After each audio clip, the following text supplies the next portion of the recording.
Hello, everybody. It is deadline day here on Pinstripe Talk. And today's episode is going to be a little different. We are obviously going to talk about the Yankees a little bit and what they need to do at this deadline.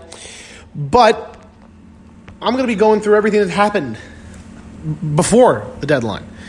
The deadline is in 45 minutes. And I'm going to be taking you up to and just past the deadline, breaking down breaking news, breaking down what the Yankees should, shouldn't, will, and won't have and haven't done. So let's start out with some trades that have happened in the past few days. Now, the big trade to really get everything going was Stroman. Marcus Stroman, obviously, went to the New York Mets. And I'm not just saying this as a disgruntled Yankee fan who wanted Marcus Stroman, even though I did want Marcus Stroman. It just to me, and I think I'm a pretty astute baseball fan, and I cover the sport and I watch the sport daily. It makes no sense. Now, obviously, Brodie Van Wagenen and the Mets believe that they can win next season, and I'm sure they believe that. But it's just not feasible. The Mets have a good rotation. I'm not going to say they don't, because it's obvious they do. And adding Stroman makes it better. They have Syndergaard, DeGrom. Syndergaard's not being traded, so Syndergaard and DeGrom, Matz, and Stroman. And they could piece together a fifth. I don't know who it's going to be, but they could piece together a fifth.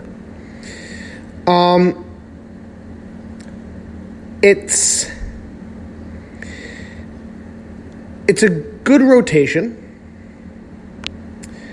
It's a great rotation. But that's where the great things end with the Mets.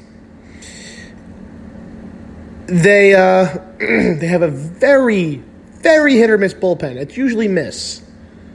Not from the people facing the bullpen. Usually they hit the ball. But the offense is enigmatic. I mean, you have two very good ball players in Jeff McNeil and Pete Alonso. But, I mean, Wilson Ramos is good. He's not great. You have Cano, who's been just horrible this season, aside from one 3-homer game. Rosario has never become the player he once was. He was the Mets' answer to Gleyber Torres, just like the Mets' answer to Derek Jeter was Jay Payton. Both those really didn't work out. They have Todd Frazier, who is playing well, actually, but it's not enough, and he's not going to be there next year. You have Conforto, who's been disappointing. Cespedes may or may not be back. So look at the team as a whole, and I don't believe they are a winning team. Just everything points to them just disappointing once again. And hey, as somebody who roots for New York, I rooted for the Mets in the World Series against the Royals. I did. I don't want to see them bad, because when New York sports teams are good, it's good for baseball. But it just makes no sense.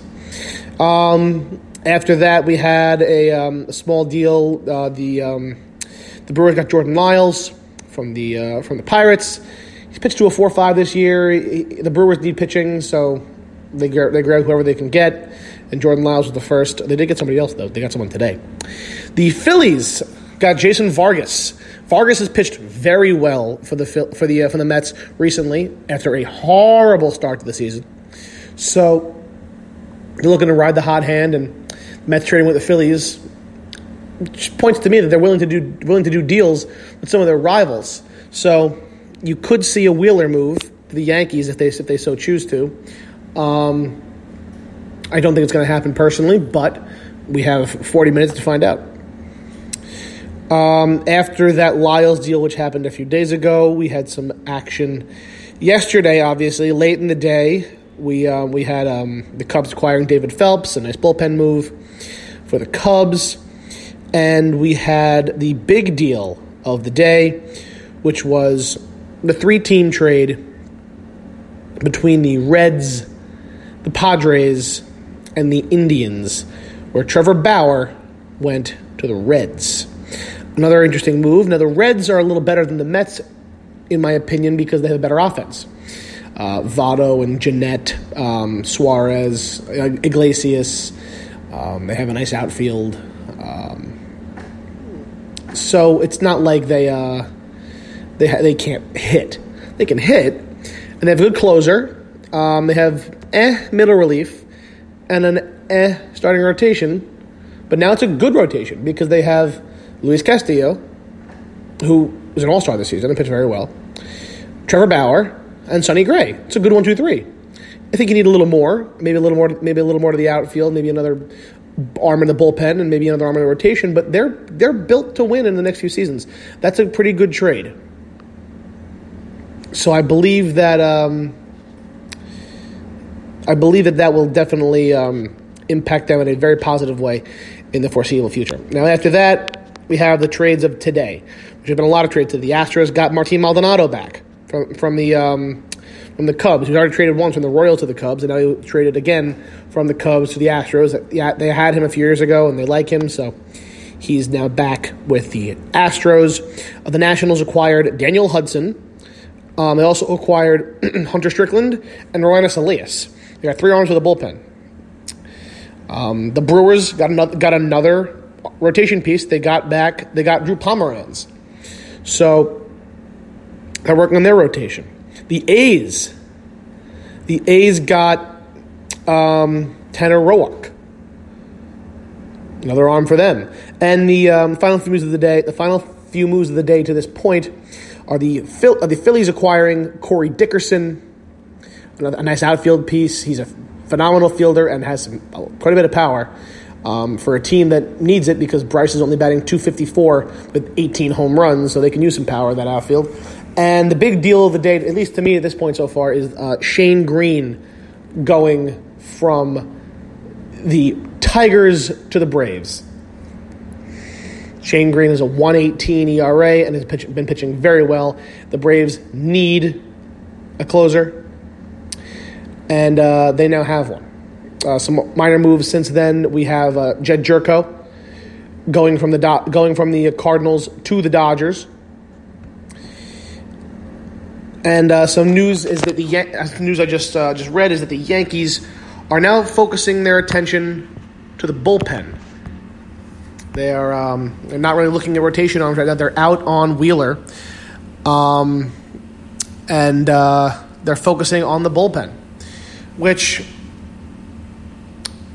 hey, if you think that's what needs to get done, I trust Cashman. I do. After seeing this team pitch the last week and a half, I mean, nobody can deny they need an arm in that rotation. It's clear and evident they need an arm in that rotation. And if Houston or even the Rays go out and get Wheeler or, God forbid, Bumgarner, that's really detrimental for us. So that's something to really look out for. Cashman has made it very apparent that he believes that he's focused on winning championships, not a championship. And that's all fine and it's all well and good, but you have to win one first. You have to focus on winning a championship before you can win multiple championships. So I don't necessarily believe that Cashman is going to take my words into consideration, but I really hope he has someone telling him that this team needs to trade for a starting pitcher, because they do. It's hard to win when you don't have a 1, and the Yankees don't have a 1. They have a lot of 2s and 3s. Paxton hasn't pitched well recently. Tanaka hasn't pitched well recently. He didn't pitch that great today. Even the bullpen's been up and down recently. So it's going to be interesting to see what happens in the next 35 minutes before the deadline, and to see who's going to get moved. I remember there have been some close to the wire moves made in the past few years. David Price being a notable one. He was traded from the Tigers to the Blue Jays late in the day on deadline day. A few other deals happened close to the deadline. Also, another trade I forgot to mention is that the Rays got first baseman Jesus Aguilar from the Brewers. So the Brewers traded their big lumbering first baseman over to Tampa Bay to add some power.